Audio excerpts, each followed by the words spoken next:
Salut les amis, j'espère que vous allez bien. Évidemment, ma musique, comme toujours, c'est ma motivation quand je vais travailler le matin.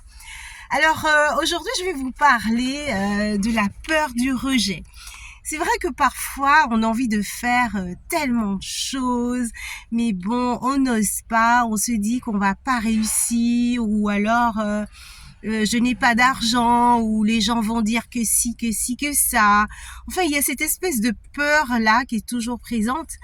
Et finalement, la peur stoppe la croissance. La peur empêche de faire des choses qu'on a envie de faire, des choses qui nous habitent profondément, et que il y a cette espèce de frein qui nous empêche d'aller de l'avant, parce que les gens, parce que ceci, parce que cela, parce qu'on n'a pas d'argent, ou je sais pas quoi encore. C'est vrai que lorsque les choses ne vont pas dans notre sens, on est toujours en contradiction, il y a toujours cette espèce d'adversité qui est là, mais j'aimerais vous dire que, en tout cas, souvenez-vous que chaque défi, chaque adversité contient des germes d'opportunité, j'ai envie de dire ça comme ça, et de croissance. C'est vrai que moi je trouve qu'on ne grandit pas quand tout est facile.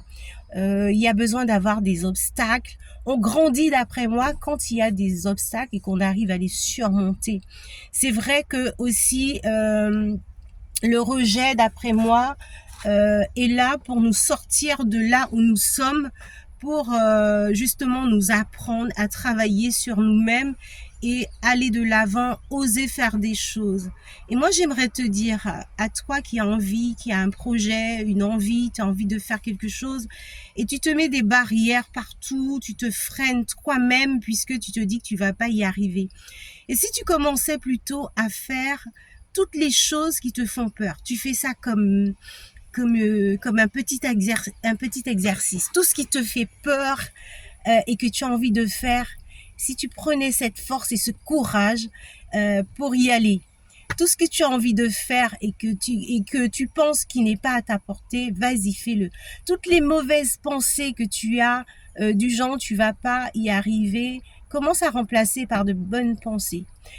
Parfois, quand il y a quelque chose qui t'embête, qui t'empêche de réfléchir ou d'avancer, commence à faire ce petit exercice si par exemple tu commences à trop penser sur quelque chose qui t'embête, et si au lieu de ça, tu te disais non, allez, tu penses à autre chose, tu penses par exemple à ce projet qui te fait tant envie et qui n'arrive pas. Mais moi, j'ai envie de te dire que si tu ne bouges pas, tu n'y arriveras pas forcément, parce que à ce moment-là, ça veut dire que tu vis dans ta tête, tu projettes de faire des choses, tu t'imagines des choses qui ne sont pas la réalité.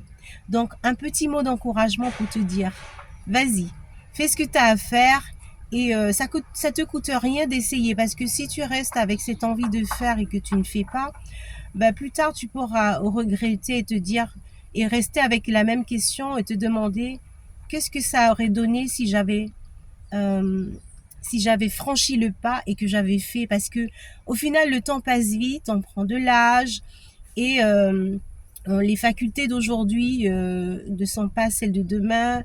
Le corps s'affaiblit, on aura beau faire tout le sport et l'alimentation, ce qu'il faut se dire, c'est qu'on vieillit, et c'est valable pour tout le monde. Donc si tu as envie de faire quelque chose, je t'encourage à le faire. Je te souhaite de passer une excellente journée. Bon courage. Mets la foi dans ta vie. Tu verras que avec la foi, on peut tout faire. Donc, excellente journée à toi. Et moi, je retourne à ma musique. J'adore la musique. Oh, il n'y a pas de musique. Il n'y a pas de musique. Passe une excellente journée. Bye bye.